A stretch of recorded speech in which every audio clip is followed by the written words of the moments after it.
함께 나누실 하나님의 말씀은 창세기 2장 4절에서 9절 또 15절부터 17절 이렇게 나누시겠습니다.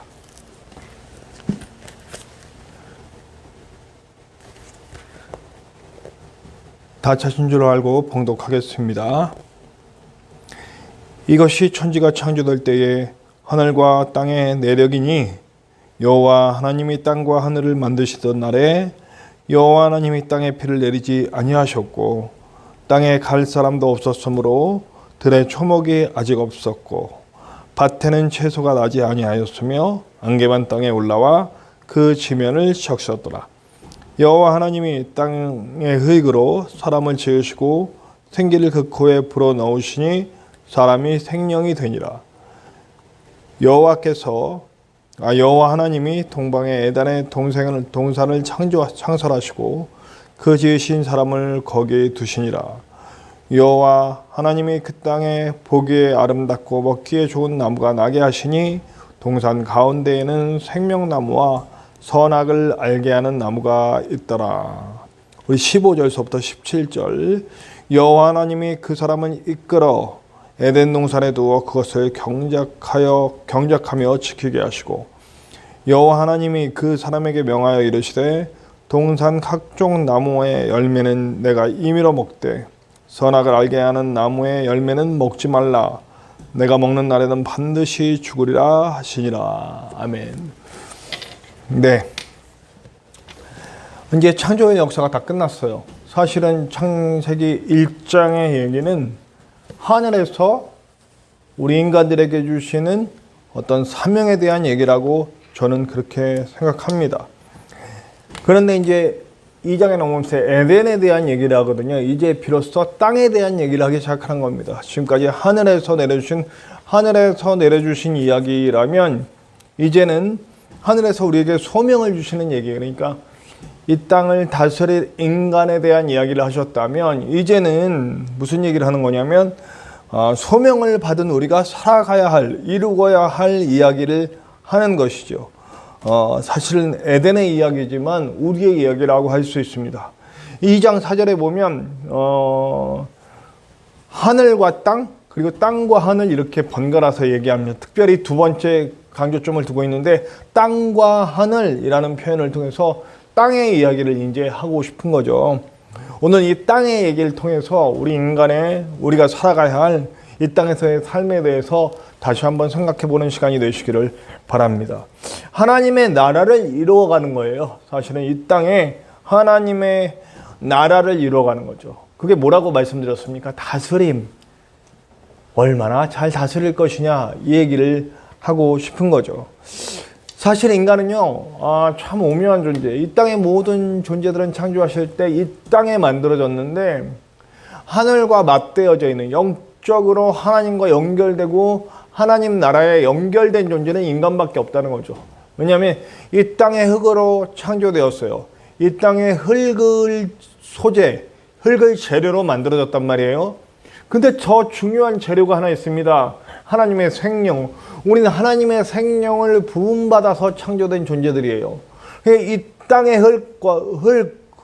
흙과 그 다음에 하늘의 생명, 하나님의 영이 함께 이어져 연결된 존재라는 거죠. 그러니까 여러분, 우리는 사실 이 땅에서 살지만 하늘과 맞대어져 있는 존재가 돼야 완성된 존재라는 거죠. 그런데 우리는 대부분 이 땅에서 목숨을 걸면 얼마나 우리 창조 목적에 안 맞는 존재입니까? 우리의 창조 목적은 하늘과 잇대어 있는 존재예요. 하늘과 맞닿아 있는 존재. 그래서 하늘의 뜻을 이 땅에 펼쳐나가야 되는 존재가 바로 우리들이라는 거죠. 사실 그 말씀이 계속해서 연결되고 있어요. 에스겔서에도 보십시오. 에스겔서 37장 8절에서 10절에도 사실 죽은 그 뼈다귀만 앙상하게 남아있는 그 뼈다귀들이 하나님의 영이 쭉 임해서 이제 축축축축 살아나죠. 뼈도 붙고 살도 붙고 막 이렇게 막 힘줄이 붙고 막 해서 사람이 그 마지막에 하나님의 생명이 그들에게 임합니다. 그랬더니 지대하게 큰 군대가 되었다라고 하는 거죠. 자, 이게 자연스럽게 우리 예수님과 연결되지 않습니까? 자, 우리 예수님이 이 땅에 오셔서 우리를 구원하시기 위해 오셨어요. 네. 우리는 그 구원의 목적을 천국, 이 땅에서 내세의 평안한 삶을, 참 이게 다시 한번 얘기하지만 제가 좀 마음 아픈 거는 천국에 대한 이미지는 굉장히 개인화되어 있어요. 그게 무슨 말이냐면 그 영원히 잘 먹고 잘 살고 평안을 누리고 이거에만 집중해 있다는 거죠. 그러니까 결국 우리는 평안하고 이렇게 뭐 먹고 잘 살고 이런 어떤 이 땅의 기준에 굉장히 함몰되어 있는 것 같아요. 천국은 사실 그게 아니거든요. 우리를 그냥 다음 세상에 더 좋은 멋진 세상에 살게 하기 위해서 이 땅에 오신 게 아니고요. 사실은 우리가 장착할 하나님의 나라가 이 땅에서 완성되기를 바라는 것이 바로 예수님의 뜻이었단 말이에요. 그러니까 사실은 예수님은 우리를 구원하시려는 목적 자체가, 구원이라는 단어 자체가 개인화돼서는 안 되는 것 같아요. 물론 개인의 구원이죠. 개인의 구원은 결국 이 나라의 구원, 이 세상의 구원, 온 우주의 구원을 이뤄가야 할 하나님의 사람으로서 완성되어 가는 것이 바로 구원이란 얘기입니다. 이미 받은 구원과 이뤄가야 할 구원이 우리도 항상 같이 존재하는 거죠. 그러니까 이미 받은 구원은 내가 죽지 않아요. 지옥 가지 않아요. 네, 예수 그리스도를 통해서 지옥 가지 않는다. 이거에서 끝나는 게 아니죠. 이거 개인적인 구원. 근데 그 개인적인 구원은 그냥 천국 가는 존재로서 만들어지는 게 아니고 천국 가는 자격과 천국으로 갈 수 있는 어떤 근본적인 변화, 천국 시민이 될 수 있는 근본적인 변화가 내 안에서 일어난다는 거죠. 그래서 그 일어난 변화가 바로 뭐냐면 천국을 만들어가는 사람, 이뤄가는 구원을 살아가는 사람, 그렇게 되는 거죠. 그것이 바로 예수님의 목적이셨습니다. 그래서 사실 예수님은 그냥 구원이다 이렇게 얘기하지 않고요. 자, 예수님이 십자가를 지시고 십자가를 지건 지성소의 휘장이 갈라지면서 하나님과 화해합니다. 하나님의 지성소로 누구든지 들어가서 하나님을 만날 수 있게 되죠. 그리고 죽음의 권세를 깨트리신 부활이 옵니다. 죽음의 권세를 깨트리신 그 부활 이후에 이제 인간들을 만나시죠. 40일 동안 만나시면서 또 다시 얘기를 해주십니다. 그러면서 요한복음 22장 19절에서 22절에 보면 참 이 부분이 되게 놀라운 것 같아요. 거기 보면 뭐라고 나오냐면 큰 숨을 크게 내쉬시면서 성령을 받으라 이렇게 말씀하셨어요. 일부러 요한은 이걸 일부러 예수님이 그 표현하신 그대로를, 예수님이 말씀하신 그대로를 우리에게 전해주는 거예요. 예수님도 분명한 목적을 가지고 성령을 얘기하시는 거죠. 숨을 크게 내쉬시면서 성령에 대한 얘기를 하셨다. 그 코의 생명을 주님의 숨결로 불어넣으신 창세의 역사가 다시 일어나는 겁니다. 그 창세의 역사가 다시 일어나서 이제 우리 안에 성령이 마치 태초에 처음 받으신 그 사람에게 생명을 그 코에 불어넣으듯이 성령의 역사는 그런 식으로 우리에게 온다는 거죠. 다시 만드시는 거예요. 사실 그러니까 죄로 이룬 것은 하나님의 숨결입니다. 하나님의 생명을 우리가 잃은 거예요. 에스겔서에도 에스겔서에만 나온 것이 아니라 여러 부분에서 이 얘기가 나온다는 거죠. 우리는 사실은 성령이 우리 안에 들어오셨을 때 우리는 바울이 말한 대로 우리는 이제 새로운 피조물, 새로운 창세기의 역사를 만들어갈 주인공이 되어진다는 거죠. 재창조예요. 재창조. 숨을 다시 불어 넣으셨다. 숨결이 있는 사람, 하나님의 숨결이 있는 사람 바로 누구냐면 우리라는 겁니다. 저와 여러분, 여기 예배하는 우리 모두가 바로 그런 사람들이라는 겁니다. 우리 부디 재창조된 새로운 아담으로서 예수님도 사실은 실패한 아담과 성공한 아담, 이거 신학적인 얘기인데요. 나중에 또 얘기할 기회가 있겠지만 다시 오신 거예요. 예수님이 그 성공한 아담으로 다시 오셔서 우리에게 다시 숨결을, 하나님이신 그분이 우리에게 다시 숨결을 불어 넣으시는 거죠. 그 다시 우리는 실패한 다스림을 다시 살아갈, 다시 이뤄낼 사명이 우리에게 있는 것입니다. 에덴으로 다시 만들어야 됩니다. 실패한 아담이 아니라 다시 하나님께서 만드실 그 하나님의 나라로 다시 만들어갈 사명이 우리에게 있다는 거죠. 에덴에 대해서 다시 얘기를 해봅시다. 2장 9절에 보면 없었던 것이 인간의 창조와 함께 그 땅에 아무것도 없었다고 말씀하죠. 식물도 없고 나무도 없고 아무것도 먹을 거 입을 거 아무것도 없었어요. 근데 인간이 창조되기 전에 이미 우리의 쓸 것 필요한 것들을 다 채워주셨던, 나무를 만드시고 뭐 여러 가지 쓸 것들 다, 먹을 것들 다 만들어 놓으시고 우리를 그 이후에 그 땅에 보내셨다는 거예요. 여러분 가나안 땅에 갈 때도 여기 뭐라고, 여호수아서 24장 13절에 그럼 뭐라고 얘기하냐면, 너희가 건설하지 않은 성읍과 심지 않은 포도나무와 감람나무를 얻고 먹게 될 것이다. 가나안 땅에 그냥 들여보내시는 게 아니고, 가나안 땅에 달아간 우리가 충분히 살고 먹고 할 수 있는 모든 필요들은 이미 이미 다 준비해 놓으시고 가나안 땅에 보내신다는 거예요. 에덴에서 인간을 창조하셨을 때도 우리의 필요한 모든 것들을 다 준비하시고 우리를 보내주신다, 이 얘기죠. 우리가 우리의 삶에서 고난을 많이 겪습니다. 아픔을 많이 겪어요. 근데 사실은요, 그 아픔 가운데서도 우리에게 필요한 것들은 이미 하나님께서 다 채워주고 계시다는 거죠. 이걸 믿고 가는 거예요. 가나안 땅에 들어갈 용기를 갖고 아무것도 모르는 저 가나안 땅 아낙 자손, 이거 뭐 네피림의 자손이 들어가다고 거인들이 살고 있고, 우린 도저히 이길 수 없을 것 같은 그 아낙 자손들이 기거하고 있는 그 땅, 두렵고 떨리는 땅, 용기를 가지고 들어갈 수 있는 이유는 그 가운데서도 우리의 모든 필요를 채워주실 하나님을 믿습니다 하고 그 강을 넘어가는 겁니다. 부디 우리의 삶이 괴롭고 힘든 상황에 빠졌더라도 오늘 우리를 채워주실 하나님의 은혜를 믿고 갈 수 있는 저와 여러분들 되시길 바랍니다. 하나님은 절대 우리를 외면하지 않으시고 모든 것을 채워주시고 우리를 이끌어 가시는 하나님으로 존재하고 계십니다. 그분을 따라갈 수 있는 저와 여러분들 되시길 바랍니다. 그렇게 하면 그 땅에서 우리가 이뤄갈 사명이 있죠. 에덴에서 이뤄갈 사명이 있고, 가나안에서 이뤄갈 사명이 있고, 또 광야에서 이룰 사명, 우리의 삶에서 이룰 사명. 자, 시대마다 다 그들의 사명을 담당하고 이뤄간 많은 신앙의 선배들이 일어났어요. 그리고 이제 우리에게 바톤을 넘겨준 거죠. 실패하기도 했고 성공하기도 했습니다.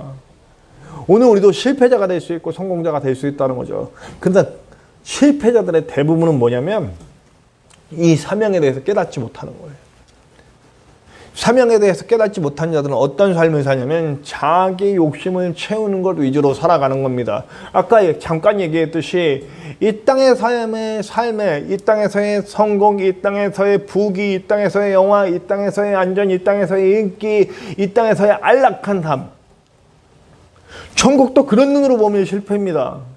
천국도 그런 걸로만 봐요. 금길 깔려있고. 저는 그게 너무너무 안타까워요. 어떤 부흥성에 가면 바울의 집이 그렇게 크더라. 천국 가니까. 그러면 천국 갔는데 빈부격차가 있고, 천국 갔는데 바울의 집은 막 금은 보아 막 금길 깔려있고, 저는 금길은 굉장히 불편할 것 같거든요, 여러분. 근데 이게 중요한데, 그 어떤 부자가 이렇게 금은 보화를 다 이렇게 금덩어리를 다 바꿔가지고 갖고 왔대요. 베드로가 그 천국문 앞서 뭔 그렇게 보도블록을 많이 갖고 왔냐. 천국에, 그러니까 이 금길이다라는 말이 금으로 깔린 어떤 그런 척도로 보는 거죠. 우리는 천국에 어떤 금은보화 막, 천국에 금은보화가 소용이 있을까요? 사실 천국은 금은보화가 가득한 곳이 아니라 사랑과 평화와 하나님과의 교제와 이런 어떤 영적인 것으로 가득한 거지. 이 땅에서 보이는 금은보화, 큰 집, 대단한 집, 맨션 아파트, 옛날 표현입니다. 맨션 아파트 이런 걸로 사는 그런 거 아니잖아요. 그런 기준으로 자꾸 천국을 보면 이게 얼마나 안타깝습니까? 그러니까 당장 그냥 이 땅의 삶이 어렵다고 나고 내일 당장 죽었으면 좋겠다, 이렇게 그냥 천국에서 눈 떴으면 좋겠다, 이런 잘못된 간증들을 하는 거죠. 여러분, 천국은 그런 곳이죠. 이 땅에서 우리는 영원토록 그 하나나라의 원리, 하나님의 원리를 만들어가는 다음 삶의 천국뿐만 아니고 이 땅에서 천국의 원리를 만들어가는 사람들이 되어야 하는 것이 우리들이라는 거죠. 그러나 우리의 삶에는 언제나 에덴 동산에 주었던 생명의 나무와 선악의 나무, 알게 하는 나무들이 존재한다는 거죠. 자, 요 신명기 30장 15절에도 이렇게 갈 때 가나안 땅으로 들어가면 생명과 복, 그리고 사망과 화가 존재한다. 이렇게 표현하고 있어요. 되게 재미난 표현인데 여기 복과 화 이렇게 표현하잖아요. 사실 선악과 할 때의 그 단어와 복과 화 이 단어가 똑같아요. 재미나죠? 그래서 선악과를 표현하고 싶은 거예요. 사실 모세는 이 모세오경을 쓰면서 분명한 통일성을 가지고 이 얘기를 썼습니다. 사실 성경 66권이 다 어떤 한 흐름 아래 있다는 걸 알아야 됩니다. 이 얘기하면 길어지니까 짧게 얘기했습니다. 선악과 개념이 여기 들어있는 거예요. 그러니까 하나님의 명령을, 하나님의 법도를 따라 살기를 결정할 것이냐, 아니면 내 생각과 내 뜻대로 그 땅의 다른 신들의 원리대로 살 것이냐. 그 땅의 다른 신의 원리가 뭡니까? 만몬신, 몰록신, 바알신, 아세라신, 다 물질적인 신들입니다. 단적으로 예를 들어봅시다. 인신제사를 바치는 이유, 그 인신제사를 드림으로써 제가 죽든 말든, 제가 불타서 죽든 말든 신에게 바쳐주고 저 생명을 뺏어서라도 내 삶에 금은보화가 채워지길 원하는 겁니다. 하늘신, 땅신, 바알신, 아세라신 앞에서 음행을 행하고 별별 오한 잡가짓을 하면서도 그걸 통해서 쾌락을 얻고 그걸 통해서 물질을 얻으면 그것으로 만족하겠다 이 얘기입니다. 도덕도 없고 아무것도 없어요. 기준은 뭐예요? 내 삶의 안녕과 부귀, 그런 것들을 쫓고 있다면 그거를 기독교라는 이름으로 예수님의 이름을 거기다 갖다 붙이면 그건 예수가 아니고 몰록신이고 만몬신이고 아세라신, 바알신이 된다는 거죠. 광야에서 황금 송아지를 만들어서 이게 하나님이다 했던 것과 같은 그런 거라는 거죠. 만약 우리가 그게 바로 선악과를 따먹는 행위인 겁니다. 제가 전에도 말씀드렸듯이 사실 선악과는 그 선악과를 보는 순간 인간의 한계를 깨닫고 무지하고 낮고 유치하고 죄된 존재인 나를 깨닫고 하나님 앞에 무릎 꿇게 만드는 게 바로 선악과거든요. 사실 율법도 저는 선악과의 일종이라고 생각합니다. 율법을 대할 때마다 나의 연약함과 부족함을 느껴요. 할 수 없는 나 자신을 느낍니다. 그럼 그건 앞에 무릎 꿇는 거예요. 그리고 그런 죄된 존재인 나를 용서해 주신 그 하나님의 사랑에 감동하고 그 못난 죄인인 나를 위해 목숨 바쳐 십자가를 지신 그 예수님께 감사하고 부활하신 능력에 감사하고 성령을 주신 은혜에 감사하고 그래서 날마다 들리는 성령의 음성에 귀 기울이고 선택해 나가는 거죠. 나는 다시 생명을 따르리라. 나는 다시 생명의 방향으로 가리라. 그 원리가 뭡니까? 신명기 23장 24절 25절에 보면 이렇게 얘기해요. 분명히 사유재산을 인정하고 있어. 저는 철저하게 민주주의자, 자본주의자까지는 아니라도 수정된 자본주의자 뭐 이런 쪽입니다. 철저하게 되는 성경의 원리주의자예요. 성경은 사유재산 인정합니다. 열심히 노력해서 부지런하게 많은 돈을 쌓는 것, 많은 부를 쌓는 것 저는 나쁘지 않게 봅니다. 나쁘지 않대요. 근데 중요합니다. 그 부를 어떻게 쓸 것이냐. 이게 중요한 거죠. 보면 이런 얘기는 여러분들 잘 밭에 들어가게 너희 밭에 누구나 가서 열매를 먹거나 뭐 곡식을 먹는 거 그거 아무렇지도 않게 먹게 해라. 그러나 들어가서 먹는 사람들은 바구니 들고 가서 따지 마라. 그래서 담지 마라. 그냥 지금 당장 배고픈 그것만 해결해라 이겁니다.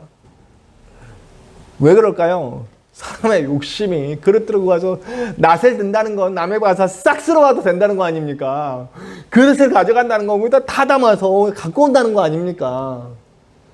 남의 노력을 다 취하긴 남의 노력을 나눠주는 것과 남의 부를 완전히 사기쳐서 뺏는 거하고는 다르죠. 네. 낫을 들고 가고 그릇을 바구니를 들고 간다는 건 남의 노력을 무조건 다 그냥 다 자기 것으로 만들어 버릴 수도 있다라는 거잖아요. 근데 여기서의 의미는 뭐예요? 부를 축적하는 거 나쁘지 않아. 정당한 방법으로 부를 축적하되 그것을 잘 나눌 수 있는 사람이 되라는 거죠. 배고픈 사람, 정말 힘든 사람을 위해서 나눠주라는 겁니다. 그리고 그것을 받는 사람은 감사함으로 받고 사기쳐서 더 얻으려고 하지 말라는 거예요. 인간의 악성을 쓰지 말라는 거예요. 이게 되겠는가 싶은 거죠. 그러나 정말 하나님의 사람들이 이 원리로 살아가고 열심히 살되 나눌 수 있는 삶을 살아간다면 이 원리 이루어집니다. 저는요 우리나라의 대기업들이 잘 되길 원해요. 저는 사회주의자 뭐 이런 거 아닙니다. 삼성이 되게 잘 되길 바라요. 자랑스러워요. LG가 잘 되길 바라고 우리나라의 대기업들이 정말 잘 되길 바라요. 그래서 우리나라의 명성을 높이고 정말 많은 돈을 벌어오길 바라요. 그러나 그 많은 돈들 잘 쓰길 바랍니다.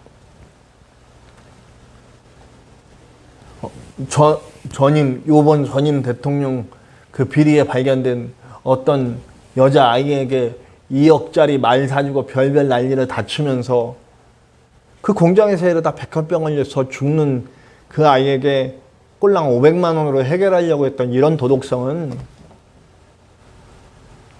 그건 정말 회개해야 하고, 우리나라의 대기업이, 우리나라의 기업들이 정말 마음 아픈 일입니다. 마이크로소프트 보세요. 아니, 사회 환원 얼마나 많이 합니까? 다 나눠주고 있어요. 근데 우리는 전부 움켜쥐고, 그리고 없는 사람들 피파하고 더 뺏으려고 하고, 손가락 10개 가진 사람이, 아니, 양 10마리 가진 사람이 한 마리 가진 건 뺏으려고 하고, 100마리, 1000마리 가진 사람들이 한 마리 가진 사람 뺏으려고 하고, 더 뺏으려고, 더 가지려고, 더 쌓으려고 하고, 이러니까 문제가 된다는 거죠. 불교적인 얘기지만 죽으면 아무것도 없어요. 그렇게 살다간 지옥 가죠. 우리 예수님 믿는 사람들은 이 원리를 바꿔야 되는 겁니다. 열심히 일해서 열심히 벌고 잘 돼야 됩니다. 각자가 맡은 위치에서 각자의 역할을 최선을 다해서 이뤄가야 됩니다. 우리 기독교인들 중엔 좋은 선생님들 나와야 하고, 좋은 의사도 나와야 하고, 좋은 법관, 좋은 검사, 좋은 변호사, 좋은 기업가 나와야 됩니다. 그들이 하나님의 나라를 만들어가는 건데 그들의 부와 그들의 능력과 그들의 명성과 그들의 지혜와 좋은 연예인들도 나와야 되죠. 네, 그들의 선한 영향력을 통해서 하나님의 나라를 만들어가야 되는 일들을 우리가 해야 되는 거예요. 그래서 사실 이 에덴이 작지만 그 에덴이 전 세계로 퍼져가야 된다는 거죠. 모든 이들이 정말 그 나라가 오면 독사골에 어린이가 손 놓고도 물지 않고 사자와 어린 양이 함께 뛰는다. 이거는 굉장히 상징적이고 놀라운 의미예요. 사자가 양을 공격하지 않아요. 먹지 않아요. 그 힘과 그걸 가졌음에도 양을 공격하지 않아요. 독사가 독을 가지고 굉장히 공격성이 있음에도 공격하지 않아요. 그 능력을 그렇게 사용하지 않아요. 서로 화합하고 서로 사랑하고 서로 이뤄가는데 사용하는 나라가 된다는 거죠. 저도 목사로서 좋은 목사가 되겠습니다. 더 많이 기도하고 더 많이 노력하고 더 많이 하나님의 뜻에 담겨진 하나님의 말씀을 전하려고 더 많이 노력하겠습니다. 더 많이 그렇게 되겠죠. 회개할 부분이 참 많이 있습니다만 그렇게 하겠습니다. 성령이 우리에게 오시는 이유예요. 하나님의 생명이 우리에게 부음받았어요. 아담에게 에덴의 경영을 맡겼듯이 오늘 우리에게 세상의 경영을 맡기고 있습니다. 세상이 참 우리를 개독하면서 욕하고 있죠. 시대는 악해져 가고 있습니다. 점점 더 악해질 겁니다. 근데 그마저도 이 어둠에 빠져가는 세상에 우리가 빛도 안 되고 소금도 안 되고 마취를 잃어버리고 썩어가는 부패를 막을 수 있는 능력을 우리가 상실한다면, 우리가 거기에 빠져서 같이 그 죄악 가운데 뛰놀고 이기적이고 뺏고 쌓고 하는데 쓰고 있다면, 사실 우리가 개독 소리 듣는 이유는 명확합니다. 뭐가 명확합니까? 기독교인들이 아주 더 많이 쌓고 이기적으로 살았어요. 사기치고 등치고 내 거 가져가고 그걸로 11조 드리고 감사합니다 하고 있고, 우리 하나님이 막 속 터져도 그거는 황금 송아지 세워놓고 거기서 뛰놀며 하나님 감사합니다 하고 있는 거랑 똑같다는 거죠. 부디 저와 여러분은 예수 그리스도께서 하신 일을 합시다. 예수 그리스도께서 그 많은 능력들을 어떻게 사용하셨습니까? 사실 예수님 엄청난 유혹 많이 받았어요. 아시잖아요. 사역을 시작할 때도 사탄이 와서 유혹합니다. 별별 물질의 유혹, 명성의 유혹, 이 세상을 다 준다고 그러잖아요. 그거는 우리에게 그리고 돌아가신 십자가상에서도 유혹을 받아요. 내려오라고. 그 능력을 왜 사용하지 않느냐고. 그러나 예수님 그런 거 다 필요 없었어요. 다 유혹 뿌리치고 오직 하나님의 뜻을 향해서만 갑니다. 그분 스스로가 하나님이셨으니까 하나님의 뜻을 펼치십니다. 현대받고 핍박받던 여자와 아이들과 병자와 이방인들과 그리고 장애인들에게 갑니다. 세리들에게 갑니다. 그들을 일으켜주고 세워주고 그들의 영을 세워줍니다. 치유해주고 살려주고 고쳐주고 먹여주고 죄어주고 하는 일들을 합니다. 그리고 성령이 임한 우리들도 똑같은 하나님의 마음을 가졌습니다. 우리의 시간을 들여, 우리의 마음을 들여, 우리의 재능을 들여, 우리의 물질을 들여, 우리의 모든 것을 들여 하나님이 하시고자 하는 이 땅에 세워질 하나님의 나라, 어린이가 독사골에 선너도 물지 않고 사자와 어린 양이 함께 뛰어노는 나라, 힘이 있어도 그 힘을 정말 서로 사랑하는 데 쓰는, 내가 가진 모든 것들을 나누고 사랑하고 하나님의 나라를, 하나님을 함께 보게 할 수 있는 나라, 그 나라를 만들어 가야 우리가 되지 않겠습니까? 창세기를 우리는 다시 쓰고 있습니다. 저와 여러분이 그 창세기를 제대로 쓸 수 있는 저와 여러분들 되시기를 간절히 축원합니다. 기도합시다.